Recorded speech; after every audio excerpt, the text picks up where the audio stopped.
jangan paksain cita-cita kalian ke anak kalian deh gitu. Menurut aku ya.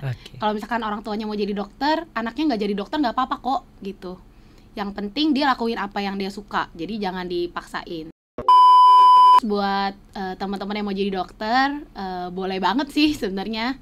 Asal kalian bisa komitmen sama diri kalian sendiri buat niat belajar, buat rajin belajar, pasti bisa kok jadi dokter.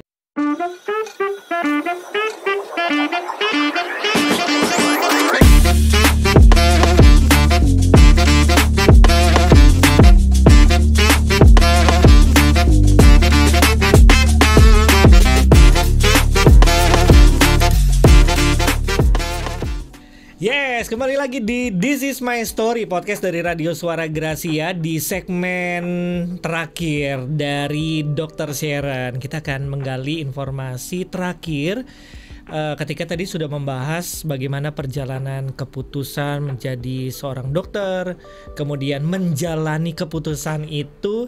Dan di segmen terakhir ini kita akan bahas apa yang jadi goalnya dari sebuah perjalanan impian, mungkin target-target di awal tadi sudah dibahas juga. Anda bisa menyaksikan kembali di podcast This Is My Story ini di segmen sebelumnya. Dan kali ini kita akan kembali bahas bersama dengan Dr. Sharon. Jadi pastinya jangan lewatkan. Kalau Anda melewatkan podcast ini, sebelum-sebelumnya Anda bisa saksikan kembali. Oke, Sharon, kita sudah ada di segmen terakhir. Ini seru gitu ya. Tadi bicara tentang support orang tua, mama dan papa, juga keluarga besar gitu ya. Orang tua tuh pasti senang, pasti punya cita-cita kalau bisa lu jangan seperti gue nih gitu ya. Kalau dulu gue mungkin kuliahnya sampai SMA, gue usahakan bakal sekolahin lu jadi seorang yang hebat, seorang yang luar biasa. Orang tua lu sendiri gimana sih, Sharon? Kalau papa mama aku sih, kalau bagian itunya ya, kuliah itu support aku tuh lebih ke financialnya aja. Karena mama papa aku tuh bukan orang yang affectionate, yang kayak oh anakku pasti bisa, anakku gitu semangat ya gitu. Mama papa aku tuh nggak kayak gitu. Jadi kayak lebih ke ya udah, kalau misalnya kalau stres biasanya mama aku tuh kayak ya udah mau beli apa gitu. Stresnya karena mungkin lagi tugas sebanyak gitu ya, ujian ya. Biasanya aku stresnya kalau ujian sih. Kalau ujian tuh kayak aduh bisa nggak ya gitu. Paling nggak gitu ya. Terus sampai aku tuh kadang sampai mual-mual gitu loh kalau ujian, karena stres kan. Terus biasanya setelah ujian tuh mama aku kasih reward gitu biasanya. Ayo bolehlah makan sama teman-teman, beli baju, shopping gitu. Jadi supportnya dalam hal itu sih. Jadi gimana caranya bikin aku seneng gitu biar nggak stres gitu. Oke, pasti sekarang bangga dong mereka ya. Harusnya. Udah jadi harusnya. Jadi udah ada gelarnya gitu ya, Dr. Sharon. Dan ini bakal menjalankan koas terakhir ya, atau apa sih namanya? Internship ini namanya sekarang. Oke, sebelum nanti buka praktek sendiri gitu ya? Iya, kalau misalkan mau buka praktek gitu. Ada rencana gak sih buat S2? Kalau S2 tuh lebih ke struktural ya. Jadi kalau kamu mau jadi profesor itu ngambilnya S2. Tapi kalau misalkan mau kayak ambil bedah gitu, itu tuh namanya spesialis. Jadi tuh beda. Oh beda, iya berarti S2 sama spesialisasi berarti. Ada rencana gak sih, Ren? Ada sih, pengen. Ada ya? Rencananya mau? Aduh. Spesialis apa? Ini masih dipertimbangkan sih. Tapi sebenarnya dari awal tuh aku pengen bedah. Jadi setelah koas itu aku kan menjalani beberapa stase, di mana setiap stase itu merepresent setiap bidang gitu. Jadi ada bedah, kulit, terus anak dan lain-lain lah. Terus setelah aku jalanin koas 1,5 tahun, hampir 2 tahun itu, aku tertarik di bedah sebenarnya dari awal itu. Terus tapi kalau misalkan bedah kan banyak pertimbangan ya, karena sibuk banget. Terus kalau misalkan aku mau nikah, kayak siapa yang ngurus anak, siapa yang ngurus rumah, ya kan? Jauh ya? Iya, kan harus mikir ke depan dong. Jadi kayaknya kalau bedah nih agak susah lah. Jadi cadangannya kalau nggak mata ya THT kayaknya. Oh, cadangannya kalau nggak mata dokter THT ya. Oke. Satu pertanyaan sebelum kita closing, Sharon. Pernah cinlok gak sih? Enggak lagi. Ini kita bahas sih gitu ya. Karena sering banget sama dokter gitu ya. Bukan sama dokter ya. Artinya pertemanannya kan memang ruang lingkupnya itu gitu ya.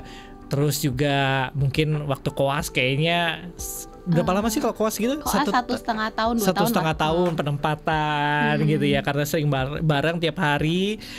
Kayaknya kan jauh dari teman-teman yang dulu lagi kuliah bareng gitu ya. Gimana Sharon? Ini seru loh kadang-kadang dengar cerita-cerita begitu juga ya. Tapi kalau aku sih sebenarnya nggak ada cinlok sih. Kayak mungkin pas kuliah ada yang deketin aku tapi nggak ada yang jadi gitu sih. Oh, nggak ada yang jadi ya. Terus pas koas juga ya nggak cinlok sih, sama temen sekelompok juga nggak ada yang cinlok. Ya friendly aja gitu ya. ya. Temenan aja, karena fokusnya emang lagi nggak ke situ pada waktu itu. Jadi emang lagi nggak pengen cari pacar, jadi ya udah belajar aja gitu ya sekarang ya, pendidikan yang ada ya. Oke, Sharon, kembali lagi nih tentang support orang tua. Kita mau tanya nih ya. Tapi sejauh ini berarti oke-oke aja dong ya support dari orang tua sampai akhirnya selesai gitu ya. Pertanyaan terakhir nih gitu ya. Sekarang udah jadi dokter, impian udah jadi sesuatu yang ya sudah dinikmatin gitu ya. Perjuangan berapa tahun sih sebenarnya kalau kedokteran? Kalau kuliah sampai esket nih sarjana kedokteran itu 3,5 tahun. Berarti 3,5 tahun itu dapat gelar sarjana kedokteran. Okay. Terus ambil profesi, yaitu koas namanya, koasisten. Itu programnya 1,5 tahunan lah. 1,5 tahun berarti udah 5 tahun nih. Iya kan? 5 tahun. Terus ini udah jadi dokter nih kalau lulus. Jadi ada setelah koasisten itu ada yang namanya ujian akhirnya, yaitu UKM PPD. Jadi itu ujian nasional dokter satu Indonesia. Nah kalau misalkan lulus, kamu bisa ambil sumpah dokter, baru jadi dokter gitu. Jadi ini fase terakhir dong Sharon ya? Kan udah sumpah dokter, terus setelah itu internship, yaitu penempatan di masyarakat.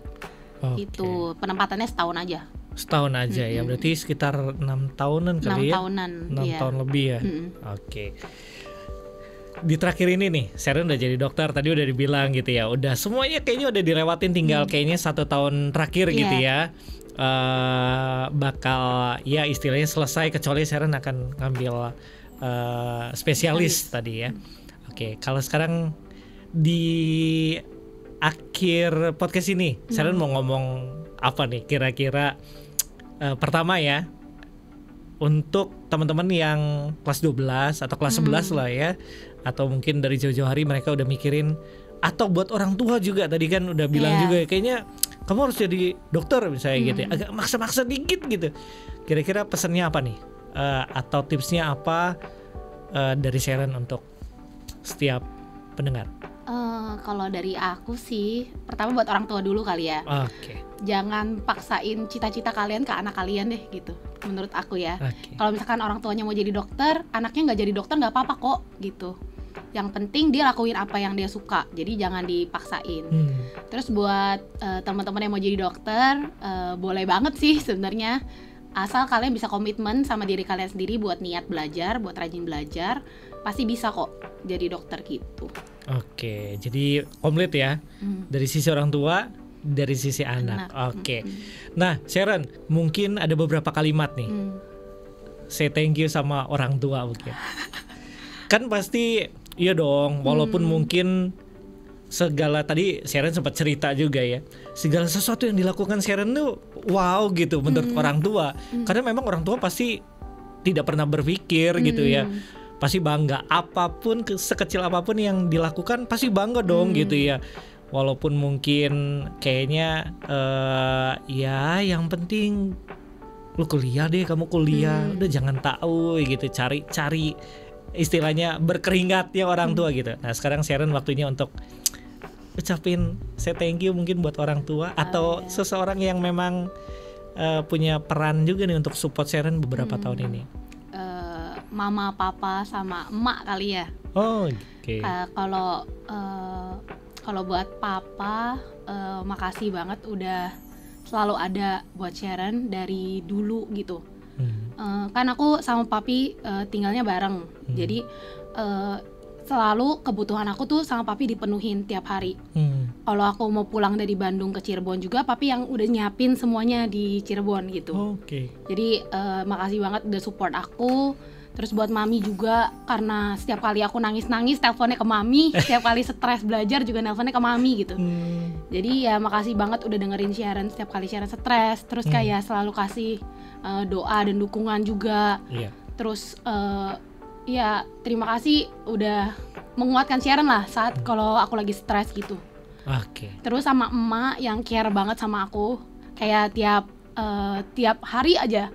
Kan walaupun emak di Cirebon ya, tapi dia tuh selalu nanyain gitu, Sharon pergi sama siapa, makan apa sama teman-teman, terus selalu nanyain kemarin ujiannya bisa enggak, pokoknya selalu berusaha nyari tahu tuh aku sebenarnya lagi baik-baik aja atau enggak gitu. Jadi ya makasih banget udah selalu berusaha mau tahu aku lagi gimana dan selalu kasih support sama doa ke aku juga sih. Wah, luar biasa ya. Buat Koko mungkin Koko. Ini mungkin yang menyaksikan juga perlu tahu gitu ya. Sharon anak kedua ya. Ada Kokonya juga. Ada Koko. Aku sama Koko aku tuh kayak love and hate relationship. Kalau lagi ketemu kadang akur, tapi kalau nggak ketemu kayak nyariin. Koko aku tuh suka nelponin, kadang random gitu. Random ya? Suka nelpon hal-hal yang nggak penting, terus subuh-subuh gitu kadang. Oh gitu? Suka nggak jelas. Tapi gara-gara itu kan aku jadi marah-marah kan. Tapi dia seneng kalau aku marah-marah gitu. Jadi kayaknya dia butuh orang buat diajak berantem gitu. Jadi love language aku sama Koko aku tuh kayak gitu. Jadi kalau nggak berantem belum sayang gitu. Oh belum. Buat Koko apa ya? Ya terima kasih lah udah gangguin saya terus. Jadi sering ya? Jadi ada warnanya lah hari-hari aku. Oke, Sharon terima kasih udah ngisi di podcast perdana gitu ya, di podcast This Is My Story. Pastinya kita doain juga ya selalu sukses. Jadi dokter yang memang menjalankan profesi. Sisi lain juga pasti dong ya. Sharon punya rasa simpati juga ya. Simpati ke orang ya. Oke, lebih besar mana sih Sharon setelah jadi dokter nih? Kira-kiranya mengesampingkan itu gitu. Nah, ini uniknya sih. Awalnya kan aku mau jadi dokter cuma karena profesi ya, karena aku mau ngejar profesinya. Tapi setelah aku ngejalanin koas, terus kemarin tuh sempet mengabdi di sebuah puskesmas gitulah. Terus di puskesmas itu kan nggak semua orang bisa bayar banyak. Terus aku juga jadi tahu ternyata ini obat yang boleh dikasih untuk pasien BPJS atau enggak. Jadi aku tuh merasa banyak banget orang yang butuh bantuan di luar sana gitu. Jadi setelah aku ngabdi di puskesmas itu, ceritanya ada satu ibu-ibu, setelah aku periksa, terus dia keluar kan mau ngambil obat. Taunya dia balik lagi bawain aku kacang sama kayak permen-permen gitu, terus bilang makasih ya dokter gitu. Terus aku tuh ngerasa kayak aku aja belum ngobatin kamu loh, kayak aku baru meriksa doang. Jadi aku setelah itu ngerasa kayaknya bantu orang juga berdampak buat orang lain gitu. Itu benar-benar salah satu cerita yang kayaknya nggak pernah dilupakan. Iya, aku selalu inget banget membekas gitu buat aku. Oke Sharon, thank you, sukses selalu, kita doakan ya, selalu jadi berkat untuk seluruh masyarakat secara luas gitu ya. Semoga apa yang dilakukan pasti jadi kemuliaan bagi nama Tuhan juga ya. Oke, keluarga Gracia, ini dia segmen terakhir di podcast This Is My Story. Siapa ya kira-kira yang jadi narasumber berikutnya? Jadi pastikan selalu pantengin dan jangan lupa follow aja podcast dari Radio Suara Gracia di YouTube channelnya, dan bagikan link ini kepada setiap kerabat Anda, dan tentunya biar menjadi berkat untuk masyarakat luas, untuk setiap pendengar Suara Gracia. Sampai ketemu lagi di podcast This Is My Story. Setiap cerita adalah perjalanan dan setiap pengalaman adalah pelajaran. Bye-bye.